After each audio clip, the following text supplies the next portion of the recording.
नमस्कार, बहुत स्वागत है आपका। आप देख रहे हैं प्रतिशोध और आप देख रहे हैं मैं अपने सीनियर्स के साथ यहाँ पर पूरे दल बल के साथ वॉर वेटरन्स के साथ मौजूद हूँ। एयर मार्शल पीके श्रीवास्तव मेरे साथ मौजूद हैं, मेरे साथ कर्नल साहब मौजूद हैं जो हमेशा सीरियस नोट पर अपनी बात कहने के लिए जाने जाते हैं। कमोडोर साहब मेरे साथ जुड़ चुके हैं इस चर्चा में, बहल साहब। लेकिन इससे पहले कि मैं आगे बढ़ूँ आपको एक बात बता दूँ, पाकिस्तान का चरित्र आप लगातार देखते रहते हैं ना, उसमें एक और इजाफा कीजिए जानकारी में। पाकिस्तान जो अमेरिका के दबाव में इजराइल को रिकॉग्नाइज करने की राह में आगे बढ़ रहा है, वो पाकिस्तान साथ में क्या कर रहा है? ईरान के अपने परमाणु आइए ईरान के अपने परमाणु कार्यक्रम को वो सपोर्ट करने की बात कर रहा है। अब असीम मुनीर अमेरिका से क्या कहेंगे? असीम मुनीर जो लंच खाकर आए थे, अब जब अमेरिका उनको फोन करेगा और कहेगा ये बताओ ये क्या है, तुम परमाणु को वहां परमाणु कार्यक्रम को सपोर्ट क्यों कर रहे हो, तो जाहिर उसकी तरफ से जवाब दिया जाएगा कि हम तो शांतिपूर्ण तरीके से परमाणु कार्यक्रम को आगे बढ़ाने की राह में जो ईरान बढ़ना चाहता है उसको हम सपोर्ट कर रहे हैं। लेकिन कितनी शांति है उस परमाणु कार्यक्रम में, इजराइल और अमेरिका लगातार पूरी दुनिया को बताते रहे। तब जबकि एक बार पाकिस्तान ये भी कह चुका है, पहले उसने कहा और फिर यू टर्न लिया, पहले कहा कि हम अपने परमाणु हथियार ईरान को देने के बारे में सोच सकते हैं, और जब हल्ला मचा तो कहा कि नहीं ये किसने उड़ा दिया, हमने तो ये कहा नहीं। ऐसे दो गले पाकिस्तान के बारे में आज प्रतिशोध में आप विस्तार से जानेंगे। लेकिन पहले जरा इस वॉर फ्रंट पर क्या चल रहा है देख लीजिए। रूस के सोची शहर पर यूक्रेन का जोरदार अटैक। ड्रोन अटैक के बाद तेल डिपो में लगी भीषण आग।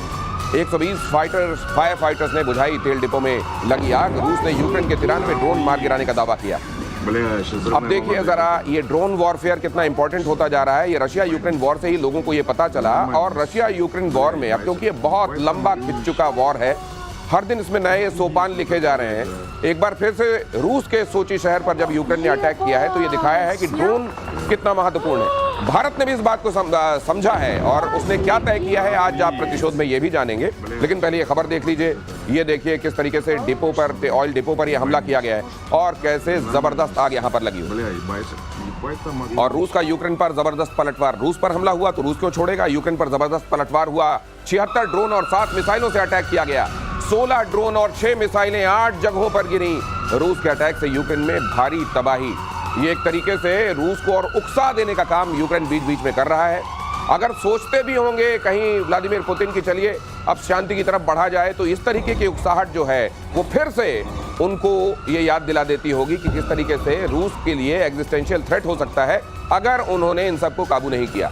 नेटो को लेकर ये नेटो की जो होड़, यूक्रेन के शामिल होने की रट कि मैं भी नेटो में शामिल होऊंगा, इस बीच रशिया का ये कहना कि मेरे लिए एग्जिस्टेंस का मसला है, और यहाँ पर ये सब।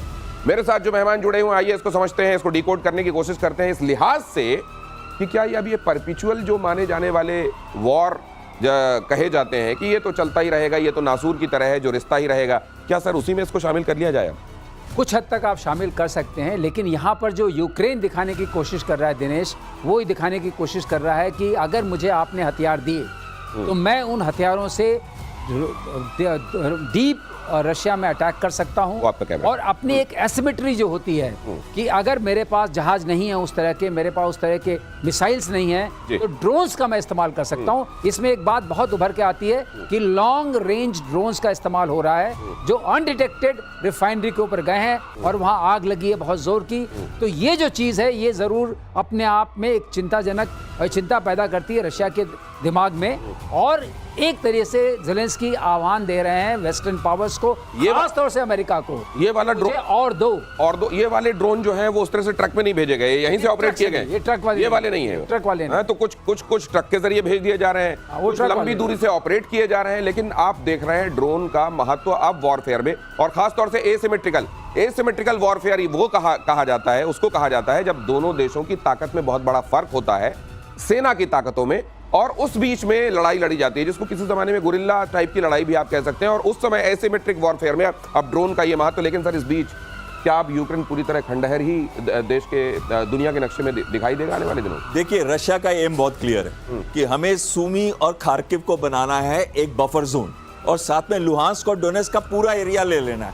और साथ में हमको खेरसों के पास जाके लेना है और ओडिशा पे अटैक करना है। यानी कि ये पूरा जो पूर्वी बेल्ट है वो अपने पास लेना चाहते हैं, ताकि नाटो में ये नहीं जा रहा, ये तो सहमति है, लेकिन नाटो कितनी दूर रहेगा और यूक्रेन के बीच में और रशिया के बीच में एक बफर बन जाएगा, वो ये चाहता है। यानी कि 25 से 30% के करीब जो इनकी जमीन है, टेरिटरी है, क्रीमिया को मिला के वो अपने पास चाहता है। लेकिन इसका ये मतलब नहीं है कि वो किसी नाटो देश के साथ लड़ाई करेगा। वो कभी भी 32 देशों के साथ युद्ध नहीं करेगा। वो कोशिश करेगा कि जब इस लेवल पे आ जाता है, तो अभी अमेरिका का रिप्रेजेंटेटिव जा रहा है और कुछ ही दिनों में जा रहा है, 8 अगस्त से पहले जा रहा है। तो अब ये ऐसा माहौल बनाया जा रहा है दोनों तरफ से। अगर आपको पिछली बार की शांति वार्ता, लेकिन सर मुझे एक पैटर्न दिखाई देता है। पहले ये प्रोवोकेटिव कोई एक हमला किया जाता है यूक्रेन की तरफ से, रशिया उसके बाद आग बरसा देता है यूक्रेन के ऊपर, और अगले दिन डोनाल्ड ट्रंप सामने आते हैं और कहते हैं कि मैंने 50 दिन का टाइम दिया था, सुन नहीं रहे हैं, इनके ऊपर और खतरनाक सैंक्शंस लगेंगे और इनको और ज्यादा कॉन्सिक्वेंसेस भुगतने पड़ेंगे। क्या यही एक बार फिर से दिखाई देगा?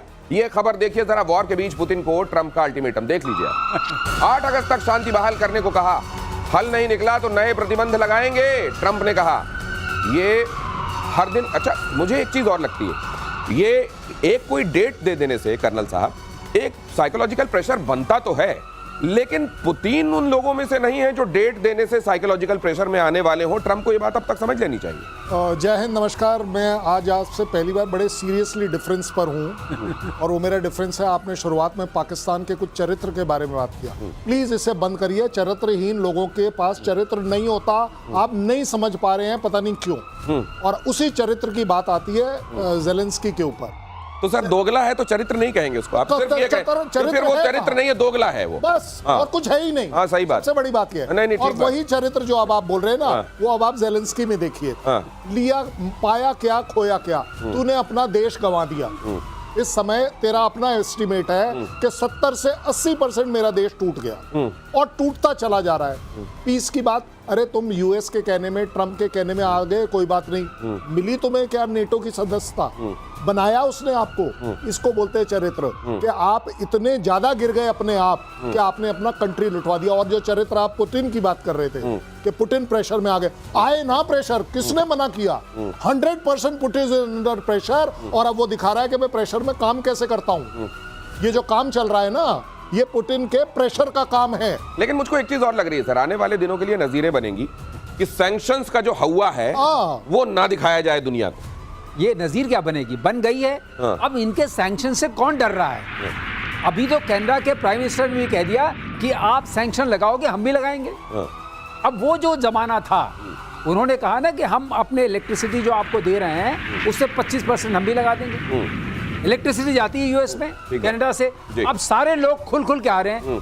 इंडिया ने भी कह दिया है कि हम भी करेंगे, हम वो करेंगे जो हमारे को देश हित में लगेगा। हित में। अब सवाल ये उठता है कि जब किसी चीज को आप और यूज कर देते हैं, जैसे ट्रंप ने किया, सैंक्शन वो खत्म हो गया, टैरिफ भी खत्म हो गया। अब सवाल ये है कि पुतिन जानते हैं कुछ नहीं होने वाला, कुछ नहीं होने। ये कहा जाता है कि आप बच्चे को पेरेंटिंग के समय भी ये कहा जाता है कि ज्यादा से ज्यादा आंखों के इशारे से या थोड़ा सा डांट के उसको समझाने की कोशिश